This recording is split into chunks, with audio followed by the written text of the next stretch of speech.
très intimidant. Je suis vraiment content de vous voir tous réunis ici, d'autant plus que nous, de notre côté, c'est la première fois qu'on fait une projection avec quasiment l'intégralité de l'équipe. Donc merci, j'ai jamais eu l'occasion de vous remercier d'ailleurs. Et voilà, donc j'espère que vous avez kiffé le film. Ceux qui connaissent la bande dessinée, oubliez tout ce que vous avez lu, parce que c'est une belle proposition. Et puis, on se retrouve après pour des questions-réponses, et j'espère qu'elles sont nombreuses.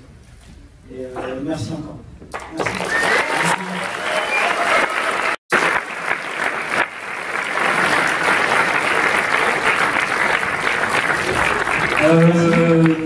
Donc juste pour vous expliquer le dispositif qui est très simple, je m'occupe de la circulation du micro en bas. En haut, il y a un micro qui circule aussi. Si possible, je sais que vous êtes un peu timide, mais levez-vous, parce que c'est compliqué ici de vous voir. Et voilà, c'est tout. Donc, Ron, peut-être que tu voulais, en amorce, commencer à dire quelque chose, peut-être avant que... Non, merci, une question. Donc, voilà, je suis au bleu de questions. Qui commence? Y a-t-il une question? Allez-y. Sinon, moi je garde le micro, j'ai plein de questions. Ah, ok.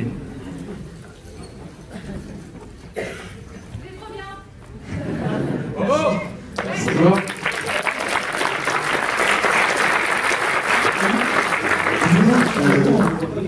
D'accord. Donc, juste une question. Combien de temps a pris la création de ce film? Alors, la création, en fait, si on compte la pré-prod et la post-prod, il y a eu 8 ans. 8 ans, donc c'est excessivement long. C'est dit aussi au fait que le film est complètement hors circuit, donc il a été 100% autofinancé.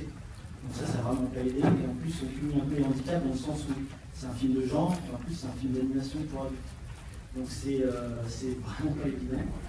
Donc la prod, à proprement parler, avec le studio 4C au Japon, elle s'est faite sur à peu près 4 ans et demi. Et donc la pré-prod était très longue et la post-prod plutôt longue aussi. Merci. Bonjour, je suis en haut. D'abord, félicitations, c'est un merci film. Merci, super. Alors, moi au début, je voulais savoir à partir de quel tome tu as commencé à avoir l'idée de faire un film. Donc, si ça a pris 8 ans, je pense que c'était après le premier ou le deuxième. C'était à la fin du tome 2. En fait, c'est pas vraiment l'idée, j'ai pas eu l'idée d'adapter le film, c'est une opportunité qu'on a rencontrée. Quand Ankama a commencé à créer des studios Ankama Japan, ils ont rencontré le studio 4C. Et en présentant finalement les produits, les projets d'Ankama, le studio 4C a bloqué particulièrement sur le Kafka en disant que ça faisait partie de leur ADN. Donc j'ai un process qui s'est lancé à ce moment-là. Moi je trouvais que c'était bien trop tôt. Mais du coup, le process a commencé là, c'était pendant la fin du tome 2, du tome 3. Et voilà, je t'avoue que, sans déconner, je me suis posé plusieurs fois la question de comment adapter ça. Parce que moi, je savais, l'intégralité de Myth of Kaz en BD, en tout cas l'art principal, c'est 600 pages. Donc je me suis dit, c'est inadaptable en 1 heure. Au début, c'était 1h45, mais ensuite, c'est devenu 1h30. Donc plusieurs fois, je me suis vraiment posé la question. Jusqu'à me dire, finalement, je vais me concentrer sur le squelette du récit, à savoir l'histoire des 3 losers, en laissant un petit peu de côté le reste, comme tu as pu le voir. Enfin, tu connais la BD, Oui, justement, pour ceux qui ont vu toutes les BD, on a pu voir que ça devait être un sacré challenge de tout condenser en un seul film. Finalement, je suis concentré sur le tome 1, le 3 et le 5. Donc, il y en a 2 qui sont passés à la trappe. Alors, j'ai une autre question, je sais pas si tu veux. Vas-y, c'est pour Orelsan et Erwan. Je voulais savoir déjà s'ils connaissaient la BD avant, qu'ils se rapprochaient justement pour faire le doublage, et comment ils ont vécu cette expérience du film et justement de réaliser le doublage de ces personnages. Bonjour. Moi, en fait, justement, quand Ron a dit que ça a duré 8 ans, la prépa, moi, il m'a appelé, je crois, en 2009 ou en 2010. Et pour moi, c'était un truc de ouf parce que je commençais juste à faire. Enfin, c'est mon premier album qui venait de sortir et je lisais la BD. Et je crois qu'on était au tome 2. Il n'y avait pas plus de 2 tomes. Et donc, j'ai trouvé ça incroyable. Je suis venu à Ankama direct, j'ai vu les studios et tout, c'était génial. Et après, c'est vrai qu'on ne s'est pas donné énormément de nouvelles pendant 4 ans. parce que ça avançait pas. Déjà en 2009, on avait fait une petite... en fait, on avait fait un trailer qui tournait en festival, si je me rappelle bien. Et d'ailleurs, je suis bien content qu'on ait pris le temps, parce que je pense que c'est beaucoup mieux maintenant que ce qu'on aurait fait à l'époque, ça valait grave le coup. En plus, maintenant, avec le recul, on se dit, ouais, ça a pris du temps, mais c'est là, quoi, c'est cool. Enfin, c'était plus dur pour Ron que pour moi. Et puis mais on était quand même en contact, et quand on s'est rappelé il y a 1 an et demi, je crois, qu'on a enregistré. Et en plus, c'était cool parce que du coup, entre-temps, on avait fait Bloquer avec Gringe, on avait fait notre film, et donc le choix de Gringe pour Vince, je pense que du coup, c'est devenu un peu une évidence. Et puis du coup, ça, je sais pas, c'était cool de réunir cette équipe avec Toxic et Redouane, quoi. On a bien rigolé, en tout cas, pendant le tournage. Merci. Et pour Redouane, c'est quand j'ai écouté le Casseur Flotteur, je lui ai dit, mais c'est qui le mec? Il est génial ce mec, et sans déconner, je me demandais même si c'était un acteur ou un vrai gars, enfin, je suis pas sûr que vous savez. Et il m'a dit, bah, c'est Redouane, c'est un pote. Je me suis dit, tu penses qu'il y a moyen d'embarquer sur le projet pour faire Willy? Et voilà, et moi j'avais pas fait le lien avec l'humoriste, et après quand j'ai vraiment fait le lien, je me suis dit, putain, mais je trouvais ça super cohérent, quoi. Donc,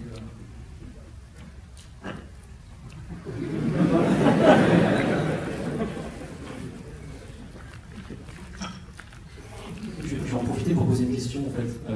Tu évoquais le studio 4C. Comment ça se passe en termes de communication quand on débarque au Japon avec des équipes japonaises? J'imagine que tu avais quelqu'un qui te servait d'interprète, mais est-ce que tu as dû te plier par exemple à un folklore d'entreprise? Comment est-ce que tu peux nous raconter un peu ça? T'es obligé. Déjà la clé c'est la traductrice, enfin pour nous c'était une traductrice. Donc pour moi c'est vraiment la clé, quoi. Mais il y a un jour où elle n'a pas pu traduire, elle n'était pas là, c'était quelqu'un d'autre. J'ai l'impression que toute la prod part en couille en une demi-journée. Donc parce qu'elle est née au Japon, elle a grandi en France, donc elle est à cheval entre les deux cultures. Après oui, il y a tout un protocole japonais, on s'y fait vite, hein, mais effectivement, déjà le plus dur c'est de reconnaître les... En fait les Japonais disent jamais de nom. Donc ça c'est... Il faut reconnaître le lui qui veut dire oui et le lui qui veut dire non. Une fois que tu as compris ça, déjà tu arrives un petit peu plus à améliorer.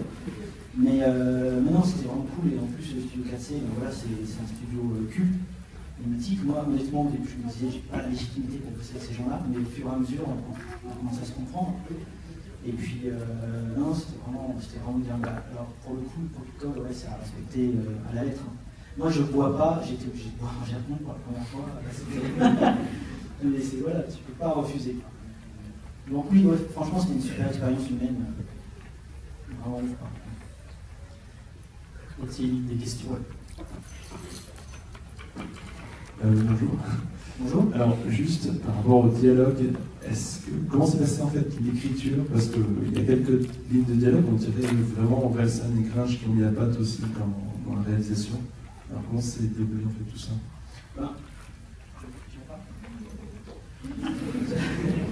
Sur les dialogues, en fait, non, il y a une grosse partie qui était déjà écrite, mais effectivement, d'où la cohérence, c'est-à-dire que par rapport au script, moi après quand j'ai découvert Bloquer, parce que c'est vrai que dans ce souviens, je t'avais parlé de Gringe, mais il faisait juste un film dans la violence.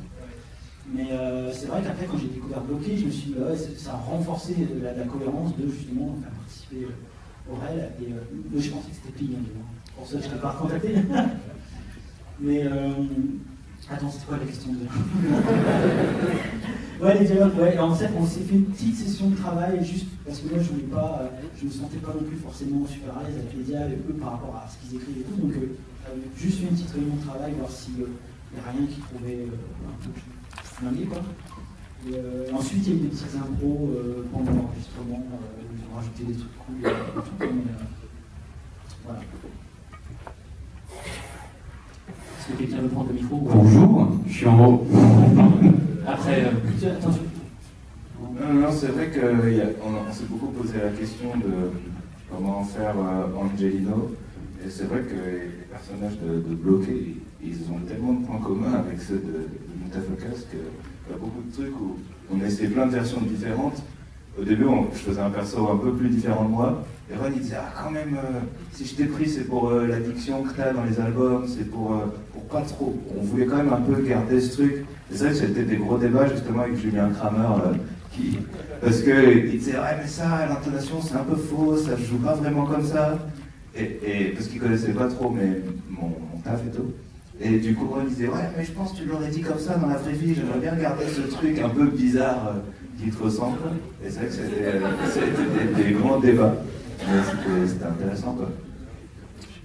Ouais, on a été dirigé par quelqu'un qui s'appelle Julien Kramer, qui joue Maccabée, Bruce Maccabée, et qui a aussi la voix de Jamie Foxx, très bizarrement. Une question en haut, je crois. Bonjour, donc bonjour. Si j'ai bien compris, le film a du mal à être distribué pour une sortie en salle.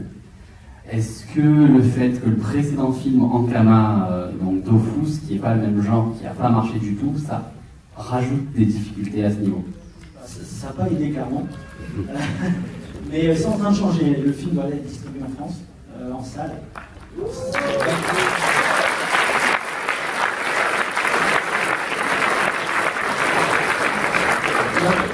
Comme d'hab, il a fallu que ça passe par les États-Unis pour que ça revienne bien en France. Mais non, voilà. Donc le film sera distribué en France. Alors pour le coup, je ne sais pas dans combien de salles, je n'ai pas les détails techniques. Mais oui, effectivement, l'échec de Dofus, c'est sûr que ça va aider. Ouais. Vous avez des grandes questions.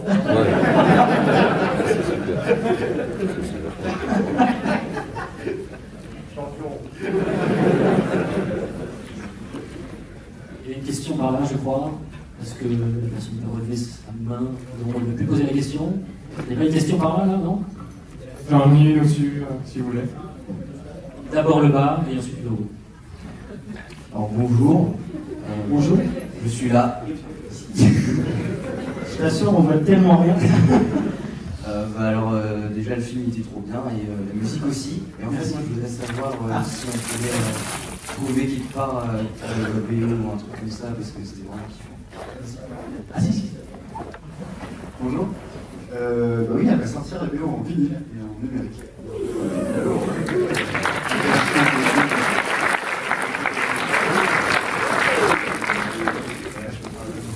Merci.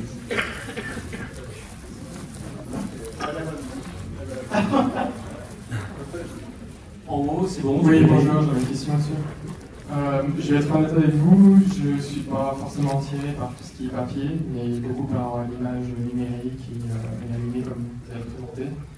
Et c'est surtout ça en fait qui m'a attiré dans cet univers. J'ai beaucoup aimé l'aspect graphique et toute cette histoire. Et justement, une question que je me posais, c'est est-ce que vous avez d'autres projets cinématographiques comme celui-ci?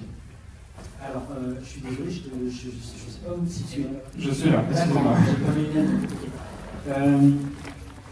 Je t'avoue que je me suis vraiment posé la question parce que je me suis un peu épuisé sur le projet à la force des choses. Là, je suis en train de reprendre le poil de la bête et ouais, ça me titille. Il y a deux projets qui me titillent en particulier. C'est en fait, si tu connais pas trop ce qu'on fait en papier, ça va pas te parler, mais il y a Doggy Bag. Le concept de Doggy Bag, j'aimerais bien en faire quelque chose pour le cinéma, mais bon, déjà c'est compliqué avec notre footage, je n'ose même pas imaginer avec Doggy Bag.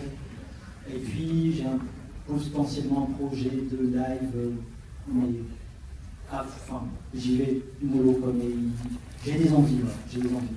Et j'ai pas mal de choses à faire en édition avant. Donc ça reste à flou. Ok, merci. Mais ça m'a beaucoup tiré quand même pour la version papier aussi. Hein. Super, bah merci. Merci. Merci. On va faire une intégrale qui va sortir en février. 25 heures.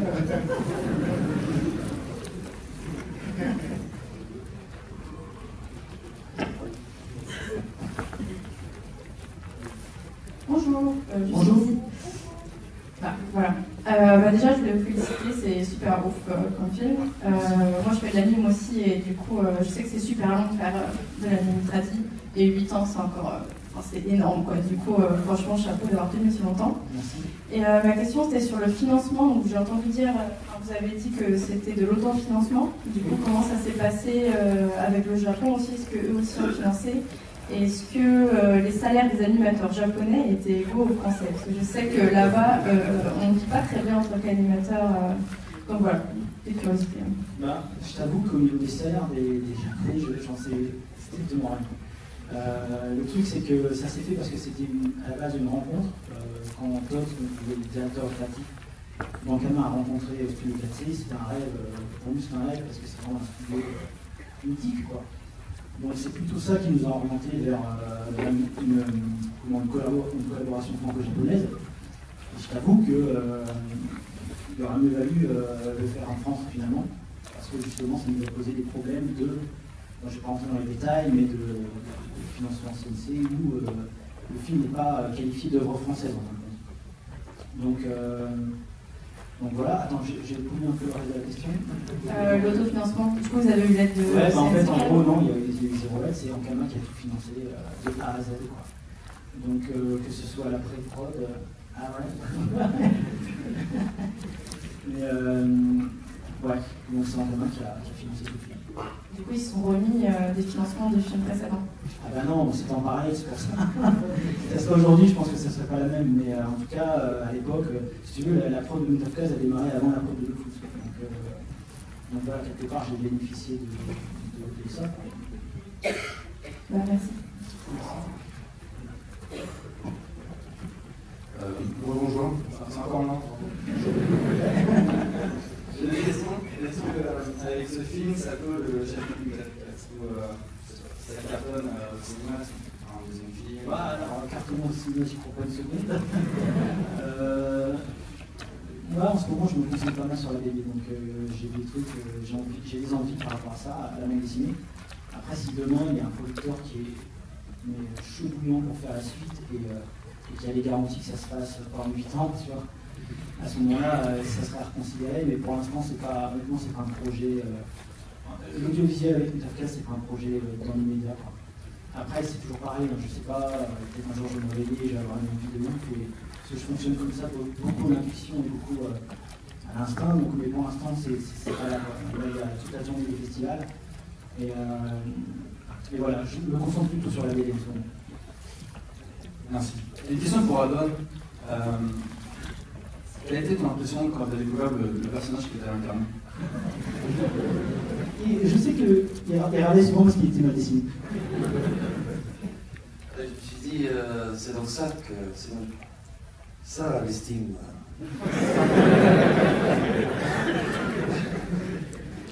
Non, moi j'ai trouvé bizarrement, je l'ai trouvé intéressant ce personnage parce que il est en fait c'est une flippette. Et il est en permanence en train de... voilà, physiquement, il est ce qu'il est mentalement. Merci.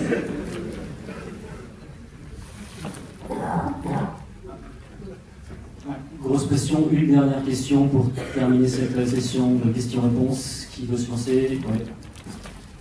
Désolé, le parade. Avant.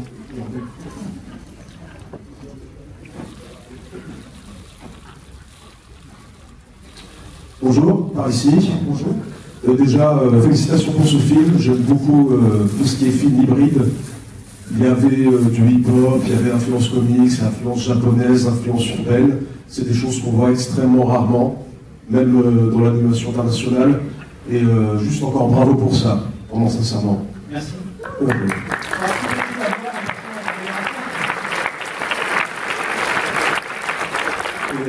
En parlant justement d'hybridation, j'aimerais avoir un peu l'avis de toute l'équipe. Est-ce que vous pensez qu'il y a des choses qui changent au niveau de l'animation japonaise en termes d'influence internationale? Parce que je sais qu'en France, on est très influencé par beaucoup de pays, on est influencé par le Japon, par les États-Unis, le Fous en est la preuve, Mutafocas en est la preuve. Il y a eu même le film Lascar qui en était la preuve, qui paraissait énormément d'influence en termes d'animation, mine de rien. Est-ce que vous pensez qu'au Japon, il commence à devenir de plus en plus réceptif aux influences de leurs nouveaux partenaires? ça, c'est une grosse question. En fait c'est une histoire C'est la dernière, alors j'ai pris la future. Il y a une grosse histoire d'amour entre la France et le Japon. Déjà à l'époque de Luis 31 et tout, il y avait déjà des collaborations, le ministère de Cité d'Or et tout ça, quoi. Donc je pense que c'est une suite logique. Ouais, je pense que c'est une suite logique. Maintenant, ouais, il y a peut-être une volonté de la France de... Je pense aussi qu'on est tous de la génération, j'ai été un truc, je vais enfoncer une porte ouverte, mais on est tous de la génération Club Dorothée, donc on a découvert les mangas au travers justement de cette émission. Et les gamins qu'on était à l'époque, maintenant on est devenus plus vieux, on est devenus des décideurs, des réalisateurs, des mecs qui font de la musique, voilà. Et donc forcément, je pense, instinctivement, on a envie peut-être de renouer avec ce qui nous a fait grandir, ce qu'on a vu quand on était gamin. Donc c'est un peu comme si on revenait à la source, je pense.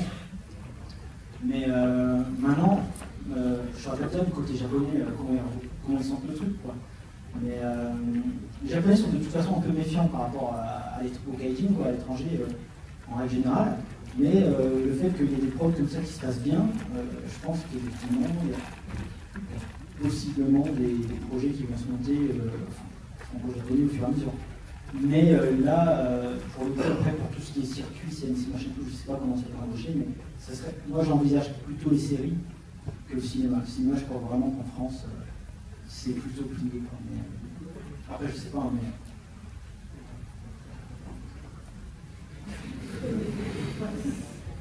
Du coup, s'il n'y a pas d'autre avis, j'aurais une mini-question pour Orelsan, si faisant.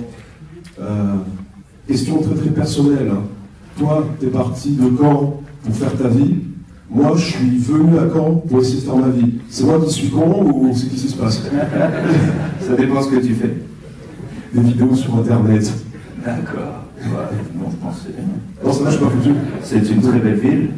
C'est calme. Il pleut tout le temps. C'est clair, t'as pas un loyer exorbitant à payer. Je sais pas où aller. C'est ça qui est cool, comme il pleut, tu peux faire tes vidéos à l'intérieur, t'as pas envie d'aller voir des pastis et de rouler sans rien. Merci beaucoup, ça te réchauffe le cœur. Ah bah merci, rentre bien. Fais gaffe, il y a des bouchons à 17h, donc chez toi je partirai plus vers 22h. Eh bien, ce sera la réponse de conclusion. Sauf si vous voulez peut-être ajouter un dernier mot. Bah, merci Erwan de nous avoir convoqués sur le film. Je suis trop content. Et bon, merci Erwan. Merci les gars.